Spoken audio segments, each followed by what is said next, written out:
டேய் பேச வந்தா பேசிட்டு போடா, எதுக்கு தேவையில்லாம 10 நிமிஷம் அவர்களே அவர்களே அவர்களே. எல்லாருக்கும் இந்த சந்தேகம் வரும், எல்லாருக்கும் இந்த கேள்வி வரும். சமீபத்துல புதுசா கட்சி ஆரம்பிச்ச தோழர் விஜய் அவர்கள் கூட அந்த துவக்க விழால இதை பேசியிருந்தாரு. நிறைய பேர் பார்த்திருப்பீங்க. வந்தா பேசிட்டு போகாம சும்மா அவர்களே அவர்களே அவர்களேன்னு கேட்குறீங்க. என்னுடைய அன்பிற்குரியவர்களே, என்னுடைய பேச்சை எங்கிருந்து துவங்கலாம் என்று எண்ணுகிற போது அருணகிரிநாதர்னு ஒருத்தர் இருப்பார், எல்லாருக்கும் தெரியும். திக்குவாய் முருகன் தான் முத்துன்ற முதல் அடி எடுத்து கொடுத்து அவர் நாக்கில் வேளால எழுதி நீ இதை பற்றி பாடுன்னு சொல்லுவார். அந்த மாதிரி இன்னைக்கு என்னுடைய பேச்சை எப்படி துவங்கலான்னு நான் யோசிச்சுட்டு இருக்கும்போது எனக்கு ஒருத்தர் முதலடி எடுத்து கொடுத்தாரு. யார் தெரியுங்களா? மாண்புமிகு பாஜகவை சேர்ந்த ஐயா திரு எச் ராஜா அவர்கள். அண்ணன் திரு எச் ராஜா அவர்கள் சொன்ன அந்த வார்த்தையிலிருந்து தான் என்னுடைய உரையை துவங்கலாம் என்று நினைக்கிறேன். ரொம்ப காலத்துக்கு முன்னாடி ஒரு வார்த்தை சொன்னார், எத்தனை பேருக்கு ஞாபகம் இருக்குன்னு தெரியல. Mister M K. Stalin is more dangerous than கருணாநிதின்னு சொன்னார். Mister M K. Stalin is more dangerous than கருணாநிதின்னு சொன்னார். அந்த வார்த்தையை என்னுடைய பேச்சினுடைய அடிநாதமாக எடுக்கிறேன். Yes, mister M K. Stalin is more dangerous than Karunanidhi. ஏன் தெரியுங்களா? இந்த இந்தி திணிப்பு பிரச்சனை இன்னைக்கு நேற்று வந்தது இல்லைங்க, பல காலமா இருக்கு, பல தலைமுறைகளா இருக்கு. என் தாத்தா இதை எதிர்த்து போராடினார், எங்க அப்பா இதை எதிர்த்து போராடினார், இன்னைக்கு நானே எதிர்த்து போராடுறேன். சொல்ல முடியாது நாளைக்கு என்னுடைய பிள்ளையை இதை எதிர்த்து போராட வேண்டிய அவசியம் இருக்கு. ஆனால் முத்தமிழறிஞர் கலைஞர் அவர்களை விட இன்றைய மாண்புமிகு முதல்வர் ஐயா திரு மு.க. ஸ்டாலின் அவர்களை ஒருபடி நான் உயர்த்தி பார்ப்பதற்கு காரணம் என்ன தெரியுமா? கலைஞர் தன் வாழ்நாள் முழுக்க பேசினார், தன் வாழ்நாள் முழுக்க எழுதினார். அப்படியெல்லாம் எழுதியும் பேசியும் கூட இந்த நாட்டில் இருக்கிற தமிழர்களுக்கு மட்டும்தான் அவரால் தமிழ் உணர்வை ஊட்ட முடிந்தது. இதுதான் வரலாறு. தமிழர்களுக்கு மட்டும்தான் அவரால் தமிழ் உணர்வை ஊட்ட முடிந்தது. ஆனால் மாண்புமிகு முத்துவேலர் கருணாநிதி ஸ்டாலின் செஞ்சது என்ன தெரியுமா? ஒரு தமிழனுக்கு தமிழ் உணர்வை ஊட்டியதோடு மட்டுமல்லாமல் ஒரு தெலுங்கு மக்களுக்கு தெலுங்கு உணர்வையும், ஒரு பீகாரிக்கு பீகார் மீதான பற்றையும், ஒரு மகாராஷ்டிர பகுதியைச் சேர்ந்தவனுக்கு தன்னுடைய தாய்மொழியான மராத்தியின் மீது பற்றையும், ஒவ்வொரு மாநிலத்தில் பிறந்தவனுக்குமான மாநில மொழியின் மீதான ஈர்ப்பினை நம்முடைய மாண்புமிகு முதல்வர் அவர்கள் ஏற்படுத்துகிறார். மேடை கிடைச்சிருச்சு, மைக்கு கிடைச்சிருச்சு, உருட்டு உருட்டு, இஷ்டத்துக்கு உருட்டு. நான் உருட்டலைங்க, உண்மையை சொல்றேன், ஆதாரத்தோட சொல்றேன். பாஜகவில இருந்து என்னுடைய ஆதாரத்தை கொண்டு வரேன். இன்றைக்கு ஒன்றியத்தில் பாஜக ஆட்சியில் இருக்காங்க பாத்தீங்களா? அந்த பாஜகவை தாங்கி பிடிக்கிற நாற்காலியிலே 4 கால்களிலே ஒரு காலாக இருக்கக்கூடிய எங்க அண்ணன் சொன்னது போல ஆந்திராவினுடைய முதலமைச்சர் சந்திரபாபு நாயுடு எந்த காலத்திலும் மோடியை எதிர்த்து பேசாத ஒரு தலைவர். அண்மையில சட்டசபையில் ஒரு வார்த்தை விடுறாரு, என்ன தெரியுங்களா? எதுக்கு இந்தியை நாங்க படிக்கணும்? இந்தி படிக்காத தமிழ்நாட்டை பாருங்கள், உலக அளவில் எல்லா மாநிலத்திலும் எல்லா நாடுகளிலும் உச்சாணி கொம்பை அலங்கரித்துக் கொண்டிருக்கிறார்கள். பேசுறது யாரு? திமுக காரனா? கிடையாது. காங்கிரஸ் காரனா? கிடையாது. பாஜகவினுடைய ஒற்றை காலாக இருக்கக்கூடிய ஐயா திரு சந்திரபாபு நாயுடு அவர்கள். மோடியினுடைய சொந்த மாநிலமான குஜராத்திற்கு மிக அருகாமையில் இருக்கிற மகாராஷ்டிர மாநிலத்தில் அண்மையில் நடந்த ஒரு செய்தி. அந்த மாநிலத்தினுடைய ஒரு அரசியல் கட்சி தலைவர், நவநிர்மான் என்கிற கட்சியினுடைய தலைவர் அண்ணன் திரு ராஜ் தாக்கரே அவர்கள் ஒரு மேடையில் பேசுகிறார். மகாராஷ்டிர மாநிலத்திலே மராட்டி தெரியாது என்று யாராவது சொன்னால் அவர்களை ஓங்கி பளார் என்று கன்னத்திலே அறையுங்கள் என்று மகாராஷ்டிர மாநிலம் இன்றைக்கு சொல்லுகிறது. ஆனால் கடந்த 100 ஆண்டு காலமாக ஒரு மாநிலம் தன்னுடைய தாய்மொழியை காப்பாற்றுவதற்காக போராடி கொண்டிருக்கிறது.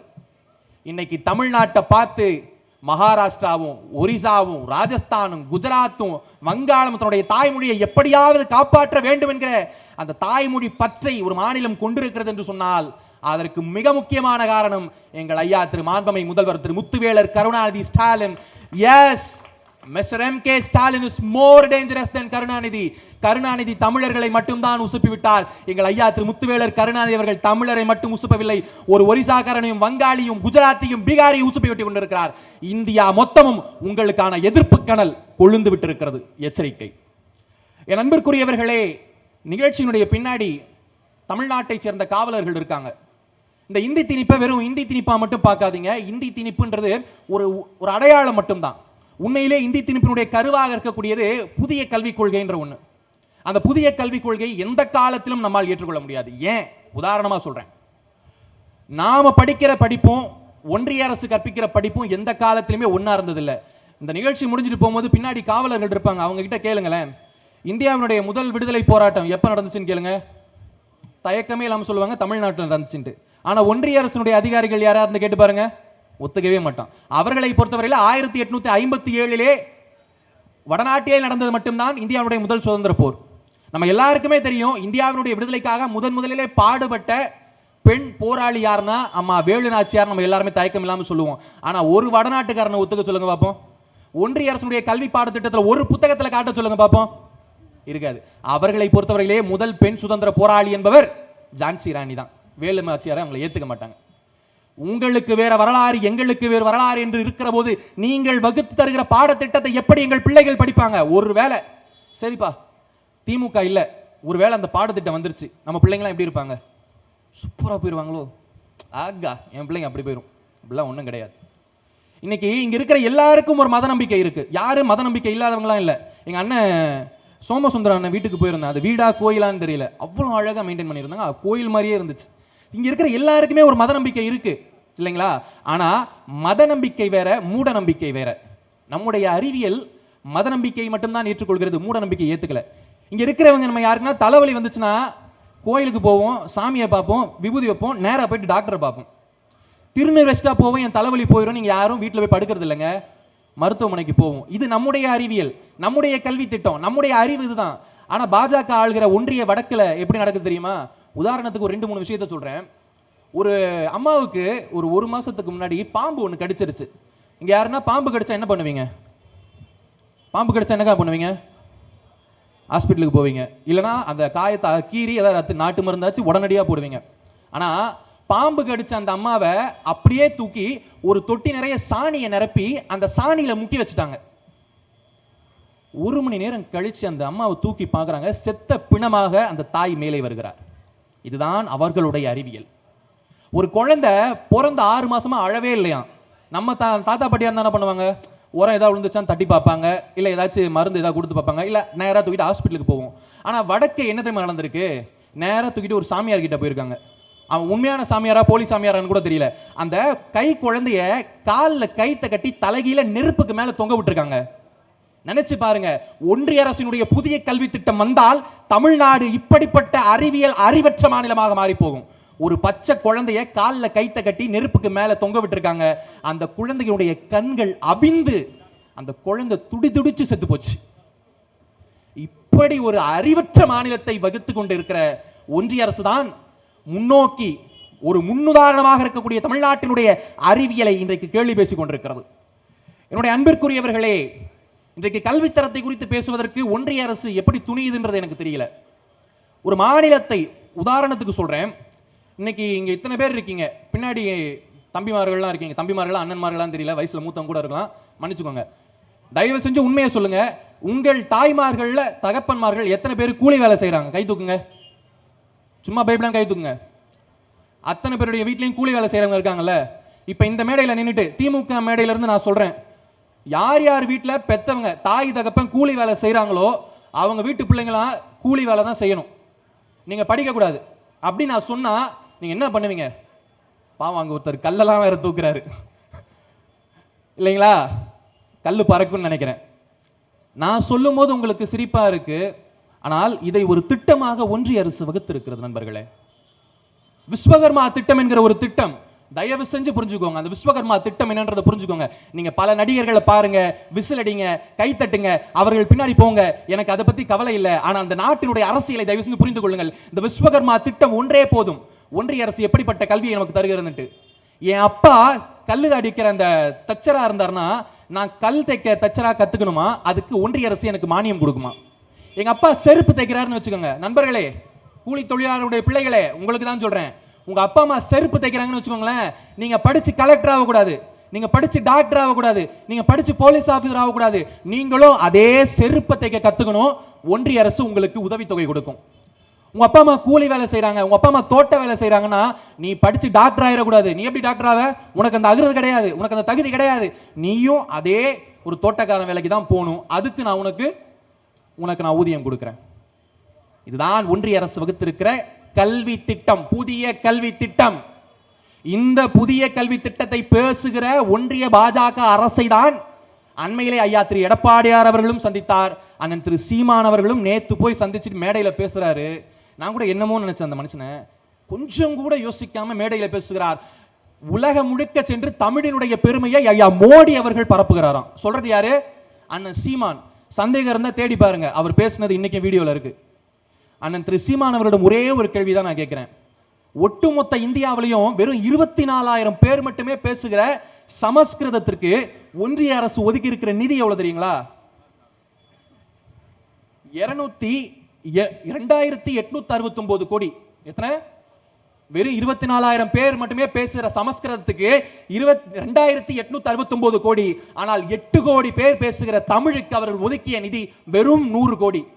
இந்த பிரதமர் தான் உங்களுக்கு உலகம் ஃபுல்லா போய் தமிழை பரப்புறாரா? எப்படிங்க நாக்குல நரம்பு இல்லாம பேசுறீங்க? தமிழர், தமிழ்நாடு, தமிழினம் பேசுறீங்களே. இன்றைக்கு தமிழ்நாட்டை வஞ்சித்துக் கொண்டிருக்கிற அதே மோடி சர்க்காரை மேடை ஏறி பாராட்டுகிறீர்களே. உங்கள் தமிழ் உணர்வு, உங்கள் தமிழ் அறிவு, நீங்கள் படித்த அதே தமிழ் அறம் உங்களை சுட்டு விடாதா? எப்படிங்க கொஞ்சம் கூட தயங்காம பேசுறீங்க? இன்றைக்கு அதற்கு நேர் எதிராக ஒரு மாநிலம் செயல்பட்டு கொண்டிருக்கிறது. இன்னைக்கு படிக்கிற பிள்ளைங்க காலையில பள்ளிக்கூடத்துக்கு போனா காலை உணவு திட்டம், மதியமாச்சுனா மதிய உணவு திட்டம், ஒட்டுமொத்தமாக கல்வி இலவசம். இந்த மாநிலம் வளர்ந்து கொண்டிருக்கிறது. பெண் பிள்ளைங்க படிக்கிறாங்களா? இங்க இத்தனை தாய்மார்கள், தகப்பன்மார்கள் இருக்கீங்க. பிள்ளைங்க 10ஆம் கிளாஸ் போனா படிக்கணுமே அந்த பிள்ளைங்களுக்கு ஒரு பயம் இருக்கும். ஆனா தாய் தகப்பனுக்கு ஒரு பயம் வரும். என்ன தெரியுமா? பிள்ளை 10ஆம் கிளாஸ் வந்துருச்சு, 3 வருஷம் காலேஜுக்கு சேர்க்கணும், நல்ல காலேஜா சேர்க்கணும், குறைஞ்சது 30,000 40,000 செலவாகும். என்ன பண்ணுவோம்? கடைசி நேரத்தில் யார்கிட்ட போய் கையேந்துவோம்? இப்பயே ஒரு 1000 ரூபா 2000 எடுத்து வைப்போம். எடுத்து வைப்போம். பார்த்தீங்களா, நம்ம எவ்வளோ பெரிய பணக்காரர் வேணா இருக்கலாம், சேமிச்சு வைப்போம். என் பிள்ளை 10ஆம் கிளாஸ் படிக்க போது, நாளைக்கு அது கல்லூரியில் சேர்க்கணும், ஒரு 2000 நான் சேர்த்து வைக்கணுமே. என் பையன் படிக்கிறான், நாளைக்கு டாக்டர் ஆகணும், இன்ஜினியர் ஆகணும் கேட்பானே, அப்போ என் கையில் காசு இருக்காதே, நான் சேர்த்து வைக்கணுமேட்டு நாம சேர்த்து வைப்போம். பார்த்தீங்களா, ஒரு தாயாக தகப்பனாக இருந்து நாம சேர்த்து வைப்போம். பார்த்தீங்களா, அதே மாதிரி இங்கு அமர்ந்திருக்கிற நம்முடைய பிள்ளைகளுக்காக தாய்க்கு தாயாக, தந்தைக்கு தந்தையாக கோட்டையிலே அமர்ந்து கொண்டு நம் நாட்டினுடைய முதலமைச்சர் சேர்த்து வைத்துக் கொண்டிருக்கிறார். அதுதான் நம்முடைய பிள்ளைகளுக்கு வழங்கப்படுகிற தமிழ் புதல்வனுக்கான 1000 ரூபாய் என்பதும், மற்றும் பெண் பிள்ளைகளுக்கு வழங்கப்படுகிற அந்த 1000 ரூபாய் என்பது நம்முடைய பிள்ளைகளுடைய படிப்பு செலவுக்காக வழங்கி கொண்டிருக்கிறார். இந்த விடியல் பயண திட்டத்தை பத்தி எல்லாரும் பேசினாங்க. என்னப்பா பொம்பளைங்களுக்கு பஸ் ஃப்ரீயா விட்டா அதெல்லாம் அவ்வளோ பெரிய திட்டமான்ட்டு. அவ்வளோ பெரிய திட்டமானு கேட்குறீங்களே, ஒரே ஒரு செய்தியை மட்டும் சொல்கிறேன். இந்த விடியல் பயண திட்டமும், மகளிருக்கான உரிமை திட்டமும், பெண் பிள்ளைகளுக்கான கல்வி ஊக்கத்தொகை திட்டமும் தந்த ஒரு உள்ளாக்கம் என்ன தெரியுமா? அதனால் அடைந்த வளர்ச்சி என்ன தெரியுமா? இந்த 4 ஆண்டுகளில் 34 விழுக்காடு, எத்தனை? 34 விழுக்காடு உயர்கல்வியில பெண் பிள்ளைகளுடைய சேர்க்கை அதிகரித்திருக்கு. என்னுடைய தலைவன் இந்த பெண் பிள்ளைகளை வீட்டு அடுப்பங்கரையை விட்டு கல்லூரியினுடைய ஆய்வகத்திற்கு அழைத்து வந்திருக்கிறார். அதுதான் என் தலைவனுடைய சாதனை. என் அன்பிற்குரியவர்களே, நிதி பங்கீடை பத்தி பேசுறோம். நம்ம எல்லாரும் நினைச்சிட்டோம், எல்லாரும் ரொம்ப மகிழ்ச்சியா இருக்கும். ஆனா நம்மகிட்ட நிறைய பேர் கேட்டிருப்பாங்க இல்லைங்களா, என்ன திமுகன்னு பேசிட்டு இருக்கேன், நான் மாசம் 1000 ரூபா கொடுத்துட்டா போதுமா? பொங்கல் போச்சு. எத்தனை பேர் இந்த கேள்வியை கேட்டிருப்பாங்க நம்ம கிட்ட? பொங்கல் போச்சு, ஒரு 1000 ரூபா கொடுத்தாங்களா? வெறும் 2 கரும்பு கொடுத்து அனுப்பிச்சு விட்டாங்க. அவர்களுக்கெல்லாம் நான் சொல்ற அந்த குட்டி கதையை போய் சொல்லுங்க. என்ன தெரியுங்களா, வீட்டில் எல்லார் வீட்லையும் ஒரு குழந்தை இருக்கும். வருஷத்துக்கு ஒரு நாட்டி பொங்கல், தீபாவளி ஏதாவது ஒன்று வரும். அன்னைக்கின்னு பார்த்து வீட்டில் தாய் மாமா, அத்தை மாமா, சித்தப்பா யாராவது ஒருத்தவங்க வருவாங்க. அன்னைக்கின்னு பார்த்து அந்த குழந்தைக்கு அந்த சித்தப்பாவையும் மாமாவையும் அத்தையோ ரொம்ப பிடிச்சி போகும். ஏன் தெரியுமா? அந்த குழந்தைக்கு அன்னைக்கு என்ன கேட்டாலும் அவங்க வாங்கி தருவாங்க. போகும்போது கடைசியில் ஒரு 100 200 கையில் கொடுத்துட்டு போவாங்க. ஆனால் அந்த பிள்ளைக்கு கடைசி வரையும் தெரிவதே இல்லை. தன்னுடைய வாழ்விற்காக தாய் மாமனும் அத்தையும் சித்தப்பாவும் சித்தியும் இன்னைக்கு வருவாங்க, நாளைக்கு போயிடுவாங்க. ஆனால் நம்முடைய படிப்பு செலவு, தன்னுடைய உணவு செலவு, தன்னுடைய உடைக்கான செலவு எல்லாவற்றையும் தன்னுடைய தாயும் தந்தையும் தான் ஏற்றுக்கொண்டிருக்கிறார்கள் என்பது கடைசி வரை அந்த குழந்தைக்கு தெரிவதே இல்லை. அதைத்தான் நம்முடைய முதல்வர் செய்கிறார். நம்முடைய முதல்வர் ஆண்டுக்கு ஒரு முறை 1000 ரூபாய் கொடுப்பவர் அல்ல. உங்கள் உரிமைகளை காக்க, உங்கள் கல்வியை காக்க, உங்கள் தரத்தை காக்க மாதம் 1000 ரூபாய் கொடுத்து கொண்டிருக்கிறார். என் தலைவன் சித்தப்பன் கிடையாதுங்க, என் தலைவன் அண்ணன் கிடையாது, என் தலைவன் மாமன் கிடையாது, வருஷத்துக்கு ஒரு நாள் வந்துட்டு போற சொந்தக்காரன் கிடையாது. என் தலைவன் என் தாயுமானவன், என் தந்தைக்கு சமமானவன். என் வாழ்க்கையில் நடக்கிற நல்லது கெட்டதை தனிப்பட்ட முறையில் நின்று பார்க்கக்கூடிய தலைவன். என் அன்பிற்குரியவர்களே, தொகுதி மறுசீரமைப்பு எல்லாரும் தயவு செய்து கேட்க வேண்டிய செய்தி. தமிழ்நாடு முழுக்க ஒரு ஓராண்டுக்கு முன்னாடி கொந்தளிச்சோம். எதுக்கு தெரியுங்களா? தமிழ்நாட்டில் நடந்த விஷயத்துக்காக இல்லை, மணிப்பூர்ல ஒரு கலவரம் நடந்துச்சு. 2 பெண்களை நிர்வாணமாக்கி தெருவில் ஓட விட்டு அடிச்சதை பார்த்து இந்தியாவில் எந்த மாநிலம் வருத்தப்பட்டுச்சோ தெரியலங்க. தமிழ்நாடு லிட்டரலி கண்ணீரே விட்டுச்சு. கட்சி வேறுபாடு இன்றி எல்லாருமே அழுதோம். தொகுதி மறுசீரமைப்புக்கும் அதுக்கும் என்ன சம்பந்தம் நீங்க கேட்டீங்கன்னா, நம்ம எல்லாரும் புலம்புறோம்ல, இப்ப மணிப்பூர்ல அவ்வளவு பெரிய கலவரம் நடக்குது, பிரதமர் போக மாட்டாரு, உள்துறை அமைச்சர் போக மாட்டாரு, ராணுவத்தை அனுப்ப மாட்டீங்க, எந்த பாதுகாப்பும் செய்ய மாட்டீங்கன்னு புலம்புறோம்ல. அவங்க ஏன் செய்யலன்னு என்னைக்காவது யோசிச்சிருக்கோமா? காரணம், மணிப்பூருக்கு நாடாளுமன்றத்தில் இருக்கக்கூடிய உறுப்பினர்களுடைய எண்ணிக்கை வெறும் 2 பேர் தான். ஒட்டுமொத்த நாடாளுமன்றத்திலையுமே மணிப்பூருக்காக பேசக்கூடிய உறுப்பினர்களுடைய எண்ணிக்கை 2 தான். நல்லா நினைவு வச்சுக்கோங்க. ஒருவேளை நம்முடைய கையை மீறி தமிழ்நாட்டுக்குள்ள இருக்கக்கூடிய சில நம்பிக்கை துரோகிகளாலோ அல்லது ஒன்றியத்தில் இருக்கக்கூடிய சர்வாதிகாரிகளாலோ ஒருவேளை தொகுதி மறுசீரமைப்பு என்பது வந்தால் சொல்லவே முடியாது, தமிழ்நாடு இன்னொரு மணிப்பூரா போகும். மணிப்பூரில் நடந்த அதே கலவரம் தமிழ்நாட்டில் மூழும். மணிப்பூரில் நடந்த அதே கொடுமை தமிழ்நாட்டில் நடக்கும். ஆனா அதை விட உச்சபட்சமான கொடுமை என்ன தெரியுங்களா? அப்ப நமக்காக பேசுறதுக்கு நாடாளுமன்றத்தில் யாருமே இருக்க மாட்டாங்க. 40 நாடாளுமன்ற உறுப்பினர்களை வைத்திருக்கிற போதே ஒன்றிய அரசு எத்தனை வஞ்சனைகளை செய்கிறது. நம்ம எல்லாம் நினைச்சிட்டு இருக்கோம், நம்ம எல்லாரும் மகிழ்ச்சியா இருக்கோம், நம்ம எல்லாரும் நல்ல திடகாத்திரமா இருக்கும், பொருளாதாரத்திலே தமிழ்நாடு வளர்ந்திருக்கிறது, கல்வியிலே தமிழ்நாடு வளர்ந்திருக்கிறது, உணவு உற்பத்தியிலே தமிழ்நாடு வளர்ந்திருக்கிறது, தொழில் முதலீட்டிலே தமிழ்நாடு வளர்ந்திருக்கிறது எல்லாம் மகிழ்ச்சியா பேசுறோம்ல. ஆனா உண்மையிலே நம்முடைய முதல்வர் மகிழ்ச்சியா இல்லைங்க. நம்ம மேல விழுகிற ஒவ்வொரு அடியையும் நம்முடைய தனிப்பட்ட முறையிலே முதல்வர் தாங்கி கொண்டிருக்கிறார். கல்வித்துறைக்கு வர வேண்டிய, இன்றைக்கும் கல்வித்துறைக்கு வழங்க வேண்டிய நிதியை ஒன்றியம் வழங்க மறுக்கிறது. ஒன்றிய அரசுடைய நிதி பங்கீட்டிலே தமிழ்நாடு பாரபட்சம் பார்க்கப்படுகிறது. அண்ணன் சோமசுந்தரம் அவர்கள் கூட சொன்னாரு, நம்ம 1 ரூபா கொடுத்தா 27 பைசா தான் கொடுக்கிறோம் நீங்க. ஆனா நான் என்ன தெரியுமா சொல்றேன், சரி நான் பெரிய மனசோட விடுறேன், தமிழ் எப்பயுமே கொடுத்தே பழக்கப்பட்டவன்ல, சரிடா 27 பைசா எடுத்துட்டு எனக்கு அது போதும், 27 பைசா போதும், பாக்கி 63 பைசா நீ வச்சுக்கடா அப்படின்ட்டு நான் விட நினைச்சா கூட என்னால விட முடியல. ஏன் தெரியுமா? 1 ரூபாய் நான் கொடுக்குறேன், நல்லா கேட்டுக்கோங்க, உங்க சட்ட பாக்கெட்ல இருந்து 1 ரூபா நான் எடுக்கிறேன், திருப்பி உங்களுக்கு நான் 21 பைசா கொடுக்குறேன். அப்ப நான் உங்களை எப்படி பார்க்கணும், எவ்வளவு மரியாதையா நடத்தணும்? சரி, அவன் 1 ரூபா கொடுத்துட்டு என்கிட்ட 27 பைசா தான் வாங்கியிருக்கான், பாக்கி காசை என்னையே வச்சுக்க சொல்றான், என்ன பயன்படுத்திக்க சொல்றான், என்னை எவ்வளவு மரியாதையா நீ நடத்தணும். ஆனால் ஒன்றியத்தை ஆள்கிற பாஜக பிரதமர் வடநாட்டில் என்ன பேசுகிறார்? ராஜஸ்தானில் அவர் பேசியது என்ன? ராஜஸ்தான் மக்களே தமிழ்நாட்டுக்கு போகாதீங்க, தமிழ்நாட்டில் உங்களுக்கு பாதுகாப்பு இல்லை. பீகாருக்கு போறார், பீகார் மக்களே தமிழ்நாட்டுக்கு போகாதீங்க, தமிழ்நாட்டில் உங்களுக்கு பாதுகாப்பு இல்லை. எல்லாத்தையும் விட ஒரிசாவில் அவர் பேசுறார், நல்லா கேட்டுக்கோங்க. ஒரு நாட்டினுடைய பிரதமர் ஒரிசாவில் பேசுகிறார். ஒரிசா பூரி ஜெகநாதருடைய கோவில் சாவியை தமிழர்கள் திருடி எடுத்துட்டு போய் தமிழ்நாட்டில் வச்சுக்கிட்டாங்கன்னு ஒரு ஒன்றியத்தினுடைய பிரதமர் பேசுகிறார். யாரை பார்த்து பேசுறீங்க? வந்தாரை வாழ வைக்கிற தமிழ்நாடு 1 ரூபாயை இந்த நாட்டினுக்காக கொடுத்து விட்டு வெறும் 27 பைசாவை மட்டுமே பெற்றுக்கொண்டு பாக்கி இருக்கக்கூடிய 63 பைசாவை இந்த இந்திய நாட்டினுடைய வளர்ச்சிக்காக விட்டுக் கொடுக்கிற ஒரு மாநிலத்தை சுட்டிக்காட்டி நீங்கள் திருடர்கள் என்கிறீர்கள். நாங்க எப்படிங்க விடுவோம்? தமிழன் சுயமானவன் மிக்கவன் இல்லையா?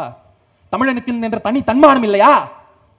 தமிழன் தமிழ்நாடு தமிழ் முப்பாட்டம் பாட்டம் பேசுறவன்லாம் கடைசியில் உங்க கூட கூட்டணி வச்சாரும் வாய்ப்பு இருக்கு. அதற்கான வேலை தான் போயிட்டு இருக்கு. அம்மையார் நிர்மலா சீதாராமன் அவர்களை பார்த்தாச்சு, இன்னைக்கு மேடையிலையும் எந்த அளவுக்கு ஜால்ரா தட்ட முடியுமோ தட்டியாச்சு. நான் கேட்கிறேன், திராவிட முன்னேற்ற கழகத்திலே வெறும் 23 வயதான ஒரு இளம் பேச்சாளனுடைய கேள்விகளில் ஒரு கேள்விக்கு உங்களால் பதில் சொல்ல முடியுமா? எல்லாத்தையும் விட திமுக காரன் ஏன்பா இதெல்லாம் கேட்குறீங்க? திமுக காரனுக்கு அப்படி என்னப்பா தமிழ்நாட்டு மேல அக்கறை? தமிழ்நாட்டில் வேற எந்த கட்சியுமே இல்லையா நீங்க கேட்டீங்கன்னா நிறைய கட்சி இருக்கு. ஆனா அந்த கட்சியினுடைய ஃபார்மெட்லாம் பார்த்தீங்கன்னு வச்சுக்கோங்களேன், மேல ஒரு தலைவன் இருப்பான், கீழே தொண்டை இருப்பான். ஆனா திமுகவினுடைய ஃபார்மெட் இருக்கு பார்த்தீங்களா, அது நேர் எதிரான ஃபார்மெட். கீழே தொண்டை இருப்பான், அந்த தொண்டன்ல இருந்து ஒரு தலைவன் வருவான். இதை உணர்த்துவதற்கு ஒரு சின்ன உதாரணம் சொல்றேன். நிறைய பேருக்கு இந்த வரலாற்று உண்மை தெரியாது. நீங்க எத்தனை பேர் திமுக தொண்டர்கள் இருக்கீங்க? தயவு செஞ்சு காலரை தூக்கி விட்டு பெருமையா நில்லுங்க. ஏன்னா உலகத்துல எந்த கட்சிக்காரனுக்கும் இல்லாத ஒரு பெருமை திமுக காரனுக்கு இருக்கு. என்ன தெரியுமா? 1980களில் முத்தமிழறிஞர் கலைஞர் அவர்கள் முதல்வராக, மன்னிக்கணும், 1970களில் முத்தமிழறிஞர் கலைஞர் அவர்கள் முதல்வராக இருக்கிற போது திண்டுக்கல் மாவட்டத்தில் கோவிந்தசாமி அப்படின்ற ஒரு ஏழை தொண்டன் இங்க இருக்கீங்க பாத்தீங்களா, மேடைக்கு பின்னாடி கூட சில தொண்டர்கள் இருக்கலாம், யாருன்னே தெரியாது, ரொம்ப ஏழையான தொண்டர், யாருக்கும் தெரியாது, ரொம்ப கடினமான உழைப்பாளி, நல்ல ஏழை தொண்டர் திண்டுக்கல் மாவட்டத்தில். ஆனா முத்தமிழறிஞர் கலைஞர் அவர்கள் முதலமைச்சர். அந்த ஏழை தொண்டன் கோவிந்தசாமி என்ன செய்யறாரு, அந்த திண்டுக்கல் மாவட்டத்தில் குடகனாறுன்னு ஒரு ஆறு ஓடி வருதுங்க, அந்த ஆத்துக்கு குறுக்க ஒரு அணை கட்டணும். இந்த அணையை முத்தமிழறிஞர் கலைஞர் அவர்கள் கட்டி கொடுக்கணும். அவர் கட்டி கொடுக்குற வரைக்கும் நான் காலில் செருப்பு போட மாட்டேன் அப்படின்ட்டு ஒரு விரதத்தை அவர் எடுக்கிறார். சரிங்களா? கலைஞருடைய காதுக்கு செய்தி போகுது. உடனடியாக தன்னுடைய ஆட்சி காலம் முடிகிறதுக்குள்ளாக குடகனாற்றுக்கு குறுக்க அணை கட்டியாச்சு. அது மட்டும் இல்லைங்க திமுக, அடுத்ததாக நடந்தது தான் உண்மையினுடைய திமுக. என்ன தெரியுமா செய்யறாரு தலைவர் அவர்கள்? அந்த அணை கட்டிட்டதுக்கு அப்புறம் கூட அந்த ஏழை தொண்டன் கோவிந்தசாமி காலில் செருப்பு போடலைன்ற விஷயம் தலைவருடைய காதுக்கு போது. நீங்க நம்புவீங்களோ நம்ப மாட்டீங்களோ எனக்கு தெரியல. உடனடியாக சென்னையிலிருந்து திண்டுக்கல்லுக்கு போகிறார். அந்த திண்டுக்கல்லிலே ஒரு மிகப்பெரிய மேடை எழுப்புகிறார், மாபெரும் பொதுக்கூட்டம் நடத்துகிறார். அந்த பொதுக்கூட்ட மேடையிலே அந்த ஏழை தொண்டன் கோவிந்தசாமியுடைய கால்களை தன்னுடைய 2 கரங்களால் பிடித்து செருப்பு அணிந்து இருக்கிறார். ஒரு ஏழை தொண்டனுடைய கால்களை ஒரு உச்சாணி கும்பில் இருக்கிற கழக தலைவன், ஒரு மாநிலத்தினுடைய முதலமைச்சர் தொட்டு பிடித்து செருப்பு மாட்டிவிட்ட வரலாறு திராவிட முன்னேற்ற கழகத்துக்கு சொந்தமானது. அதனாலதான் சொல்றேன், உண்மையானே திமுக தொண்டர்களா நீங்க இருந்தீங்கன்னா காலரை தூக்கி விட்டுக்கோங்க. செருப்பு நக்குன வரலாறு வேணா அடுத்தவங்களுக்கு இருக்கு. ஏழை தொண்டனுடைய கால்களை பிடித்து செருப்பு மாட்டி விட்ட வரலாறு நம்முடைய கழகத்திற்கு மட்டும்தான் இருக்கிறது தோழர்களே. எல்லாவற்றையும் விட திமுக ஏன் ஆட்சி பொறுப்பில் இருக்க வேண்டும், திமுக ஏன் உயிரோடு இருக்க வேண்டும் என்று நீங்கள் கேட்டால், என் நண்பர்களே, நான் முன்பே சொன்னேன், என்னுடைய வயது வெறும் 23 தான். இந்த மேடையில் இருக்கிற அண்ணன் திரு ரவிச்சந்திரன் அவர்களாக இருக்கட்டும், அண்ணன் திரு RD சேகர் அவர்களாக இருக்கட்டும், அண்ணன் திரு ரவீந்திரன் அவர்களாக இருக்கட்டும், மன்னிக்கணும், இவர்கள் எல்லோருடைய அனுபவம் என்பது என்னுடைய வயதை விட இரட்டிப்பானது. கிட்டத்தட்ட ஒரு 50 ஆண்டுகள் 40 ஆண்டுகள் அனுபவம் மிக்கவர்கள். என்னுடைய பேர் பார்த்தீங்கன்னா டெக்சின் ரொமேரியோ. ஆனால் இந்த மேடையில் இருக்கிற யாருமே இவன் பேர் டெக்சின் ரொமேரியோன்னு இருக்கு, இவன் கிறிஸ்தவனா இருப்பான் போலயே, சிறுபான்மை இனமாச்சே, யோசிக்கல. சின்ன பையன்பா, இவனை போய் மேடை எடுத்துருங்க, இத்தனை பெரிய மனுஷங்க கீழே உட்காந்துருக்காங்க, ஒரு மாவட்ட பொறுப்பாளர் உட்காந்துருக்காரு, சின்ன பையன், அது 23 வயசு பையனை மேடை எடுத்துறீங்க, யோசிக்கல. நான் என்ன சாதின்னு இந்த மேடை பார்க்கல. என் அப்பா திமுகவா அதிமுகவா இந்த மேடை பார்க்கல. என் அம்மா பாஜகவா காங்கிரஸா இந்த மேடை பார்க்கல. என்னுடைய படிப்பு இருக்கு, என்னிடம் தகுதி இருக்கு, என்னிடம் வாசிப்பு இருக்கிறது, என்னிடம் பேச்சு திறமை இருக்கிறது, இந்த பையனிடம் அறிவு இருக்கிறது. ஏத்ரா மேடையில இவ்வளவுதான் திமுக. திமுகவிற்கு உங்களுடைய சாதி தேவையில்லை, திமுகவிற்கு உங்களுடைய மதம் தேவையில்லை. நீங்க எந்த இனத்தை சேர்ந்தவர்கள், எந்த மொழியை பேசுகிறீர்கள், உங்க அப்பா அம்மா யாரு, உங்க ஊர் ஏது, நீங்க எப்படி மேட்டுக்குடி சாதியா கீழ் சாதியா, எதுவுமே திமுக தேவையில்லை. உங்களிடம் திறமை இருந்தால், உங்களிடம் தைரியம் இருந்தால், உங்களிடம் தன்னம்பிக்கை இருந்தால், உங்களிடம் தியாக உணர்வு இருந்தால், அர்ப்பணிப்பு உணர்வு இருந்தால், அது ஒன்றே திமுகவிற்கு போதும். என்னுடைய அன்பு தம்பிமார்களே தங்கைமார்களே, நல்லா கேட்டுக்கோங்க. முன்னாடி இருப்பவர்கள் எல்லாம் அரசியலில் பழந்தின்னு கொட்டை போட்டவர்கள். இவர்கள் காலத்திற்கு பின்னால் அரசியலை நாம் தான் முன்னெடுக்க போகிறோம். நீங்க அரசியல் மேடை ஏறுறப்போ எவனும் உங்களை பார்த்து ஏய் நீ என்ன சாதிரான்னு கேட்காம இருக்கணும்னா, தம்பி நீ கிறிஸ்தவனா இஸ்லாமியனா இந்துவான்னு கேட்காம இருக்கணும்னா, தம்பி உங்க அப்பா பணக்காரனா ஏழையா கேட்காம இருக்கணும்னா, உங்க அம்மா அந்த கேஸ்ட்ல கேட்காம இருக்கணும்னா, நீ ஏழை பணக்கார சாதி வித்தியாசம் மத வித்தியாசம் எந்த மொழி எந்த நாட்டை சேர்ந்தவன் எந்த வேறுபாடும் இல்லாம உன்னுடைய படிப்பையும் உன்னுடைய அறிவையும் மட்டும் வைத்து உன் வாழ்க்கையில் நீ முன்னேற வேண்டும் என்றால் அதற்கு திமுக உதயசூரியன் கருப்பு சிவப்பு வண்ணம் இந்த நாட்டில் உயிரோடு இருக்க வேண்டும். இருந்தா மட்டும்தான் உன்கிட்ட எவனும் சாதி கேட்க தயங்குவான், உன் மதத்தை கேட்க தயங்குவான், உன் அப்பா அம்மாவை பத்தி கேட்க தயங்குவான், உன் அறிவை மட்டுமே நம்புவான். சரிங்களா? இதை மனதில் நிறுத்தி திராவிட முன்னேற்ற கழகத்தினுடைய கொள்கையை வாசியுங்கள். திமுகவினுடைய வரலாறு தெரிந்தால் இன்றைக்கு முளைக்கிற காளான்களின் பின்னால் நீங்கள் நிச்சயம் செல்ல மாட்டீர்கள். தயவு செய்து திமுகவை வாசியுங்கள் தோழர்களே என்று சொல்லி என் தலைவர் முத்தமிழறிஞர் கலைஞர் இருக்கிற திசை நோக்கி வணங்கி என்னுடைய உரையைக்கு திரையிடுகிறேன். வாழ்க தமிழ், வளர்க திராவிடம். நன்றி, வணக்கம்.